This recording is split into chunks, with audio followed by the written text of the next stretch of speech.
Eu fui gentil com um estranho. 3 dias depois, ele virou o meu chefe. Eu nunca acreditei que um gesto simples pudesse mudar minha vida para sempre.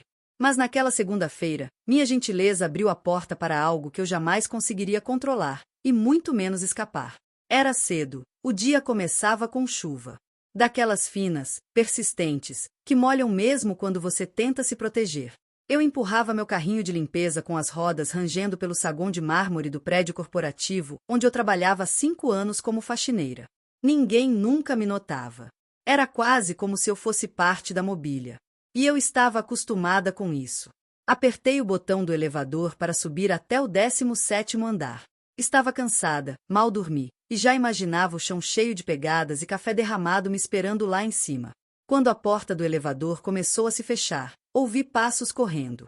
Uma voz abafada, mas educada. Espera, por favor. Instintivamente, segurei a porta com o braço. Ela se abriu de novo. E então ele entrou. Alto, elegante, mas molhado. Não encharcado, mas as gotas escorriam pela gola do terno escuro. Os fios do cabelo loiro estavam úmidos, caindo sobre a testa. Seus olhos, azuis e penetrantes, encontraram os meus por um breve segundo. Obrigado, disse ele, com uma voz baixa e suave, quase grave demais para aquela hora da manhã. Assenti com a cabeça, surpresa com a presença. Tentei desviar o olhar, mas senti que ele ainda me observava. O elevador subia em silêncio. Eu, vestida com meu uniforme azul e luvas de borracha, me sentia invisível como sempre. Mas havia algo diferente na forma como ele me olhava. Não era julgamento. Era curiosidade. Intensa. Incômoda. Ele saiu no 17º andar comigo. Andamos em direções opostas. Quando me virei discretamente para olhar para trás, ele ainda estava lá, me observando. 3 dias depois, fui chamada na administração. Achei que tinham reclamado de mim. Mas era o contrário. Lúcia, você foi selecionada para uma nova rotina de limpeza, disse o gerente. A partir de amanhã, vai cuidar exclusivamente da diretoria. Comece às 7 horas. Seja pontual. Eu não entendia. Aquela área era sempre feita por outra funcionária. Mas não questionei. Estabilidade era luxo. Aceitei. Na manhã seguinte, subi até o último andar. Era um ambiente moderno, silencioso, com janelas imensas e portas espelhadas. Ao entrar, a porta se fechou atrás de mim. E ele estava lá. Bom dia, Lúcia, disse, sem que eu tivesse me apresentado. Era ele, o homem do elevador. Mas agora, com a postura de quem comandava tudo. Me chamo Alexandre. Acabei de assumir a diretoria geral da empresa. Tentei disfarçar a surpresa. Mas meu coração estava acelerado. Ele sorriu. Obrigado por ter segurado o elevador aquele dia. Pouca gente se importa com estranhos. A partir dali, tudo mudou. Ele parecia surgir em todos os cantos. Nos corredores. Na sala de café. Nas câmeras. Seus olhares eram constantes. Suas palavras, sempre medidas. E estranhamente doces. Você parece cansada hoje, ele dizia. Espero que esteja se cuidando. Ou, gosto do modo como você organiza as coisas. É raro encontrar quem preste atenção aos detalhes. Sutil. Sedutor. Intrigante. Comecei a sonhar com ele. A imaginar cenários. A confundir sinais. Me sentia viva, mas também vulnerável. Era errado? Talvez. Mas ele nunca cruzava o limite. Só se aproximava, um passo por vez. Então vieram os bilhetes. Frases poéticas deixadas discretamente entre os panos de limpeza. Livros com dedicatórias. Chocolate amargo. Café sem açúcar, como eu tomava. E um dia, um presente, uma flor. Azul. Artificial. Mas perfumada. É para que não murche. Como que eu sinto, disse ele. Eu deveria ter fugido ali. Mas fiquei. Até que ele me convidou para um jantar. Disse que era para agradecer pelo trabalho. Em um restaurante caro, longe do centro. Fui. Curiosa. Medrosa. Inocente. Ele me recebeu com um vestido sobre a cadeira. O meu tamanho exato. Tecido leve. Azul. Encontrei por acaso. Achei que combinava com você. O jantar foi cheio de elogios, risos contidos e olhares longos. Ele contou sobre a infância, a perda do pai, o abandono da mãe, suas conquistas, suas quedas, sua solidão. Quando você segurou aquela porta, era como se o mundo tivesse pausado. Foi ali que algo despertou. Como se eu estivesse esperando você sem saber. Fui embora com o estômago revirado, mas o coração um pouco envolvido. Na semana seguinte, minha vida virou uma sequência de pequenos choques. Encontrei fotos minhas na gaveta do depósito, algumas de meses atrás. Uma delas me mostrava dormindo no ônibus. Mensagens não identificadas começaram a chegar. Frases como: "Você fica linda quando observa a chuva. Você canta baixinho enquanto limpa. Gosto disso." Eu comecei a enlouquecer. Tentei confrontá-lo. Ele negava com gentileza, mas o olhar dele dizia: "Você é minha."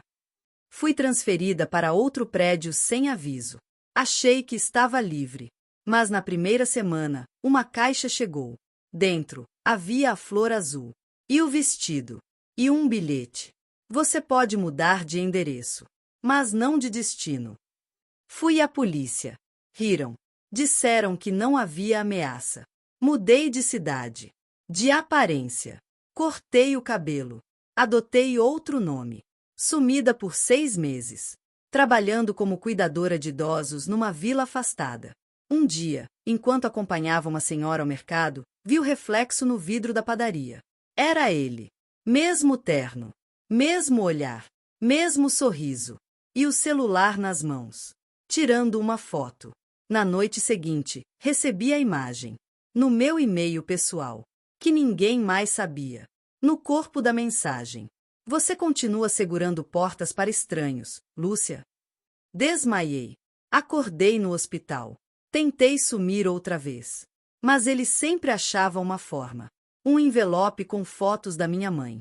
Da minha infância. Uma gravação da minha voz. Um caderno com relatos meus que nunca escrevi, mas que estavam ali, como se ele tivesse invadido minha mente. E o mais perturbador: um dossiê com todas as minhas escolhas antes de fazê-las. Datas. Endereços. Pessoas com quem eu ainda nem havia falado. Comecei a duvidar da realidade. Um detetive particular que contratei desapareceu. Um amigo que tentei pedir ajuda sofreu um acidente. Ninguém acreditava mais em mim. E eu já não sabia se acreditava em mim mesma. Hoje, estou trancada num quarto. As janelas cobertas. O celular destruído. A internet cortada. Mas todas as noites, ouço passos do lado de fora. Uma flor azul aparece na minha porta. Um perfume invade o ambiente. E então ouço a voz. Grave. Suave. Familiar. Obrigado. A mesma palavra. A mesma cena. Repetida como um ciclo. Porque, às vezes, tudo que o predador precisa é que a presa segure a porta. E eu segurei. Agora, a porta está aberta. E ele nunca mais saiu. Mas talvez você ache que essa história termina aqui. Que eu me rendi ao medo. Que ele venceu. Não. O verdadeiro fim ainda estava por vir. E começaria com fogo. Porque quando não há mais para onde correr, você aprende a queimar pontes. Inclusive com o passado. Inclusive com o que um dia pareceu amor. E foi isso que eu fiz. Eu esperei o próximo bilhete. Esperei a próxima flor azul. E quando ela veio, deixei. Mas desta vez, com algo a mais. Instalei uma câmera escondida. O tipo que só um hacker saberia detectar. E pela primeira vez, eu vi Alexandre. Não tão calmo. Não tão elegante. Invadindo minha porta no meio da noite, com um olhar animalesco, como se estivesse em casa. Peguei as imagens. Entreguei a uma jornalista investigativa que trabalhava fora do país. Ela acreditou. Ela publicou. E quando a matéria saiu, dezenas de mulheres vieram à tona. Ele fazia isso há anos. Com rostos diferentes. Nomes diferentes. Sempre com o mesmo padrão. E todas, em algum momento, haviam segurado uma porta. Ele desapareceu. Virou manchete. Virou fantasma. Mas eu voltei a viver. Um dia de cada vez. Ainda com medo. Mas agora com voz. E toda vez que vejo um elevador se abrindo diante de mim, eu espero. E deixo a porta fechar sozinha. Mas algo me diz que ainda não acabou. Hoje, encontrei uma carta no meu armário de trabalho, em um novo emprego, nova cidade, nova vida. Era escrita com letra firme e tinta azul. Talvez você tenha vencido a guerra, mas eu ainda estou por perto. Eu treme, porque essa não era a letra dele. Era a da mulher que havia sumido meses atrás. Aquela que o acusou primeiro. A que foi desacreditada. E agora, talvez fosse minha vez de desaparecer também. Só que, desta vez, eu não fugiria. Eu enfrentaria. Eu queimaria cada bilhete, cada flor, cada lembrança. Porque não há predador que resista a uma presa que se recusa a correr. Mas a última linha da carta dizia algo mais. Ele está mais perto do que você imagina. Foi então que, pela primeira vez, percebi a câmera instalada discretamente na lâmpada do meu novo quarto. O bilhete embaixo do travesseiro que eu não deixei ali. O espelho ligeiramente fora do lugar.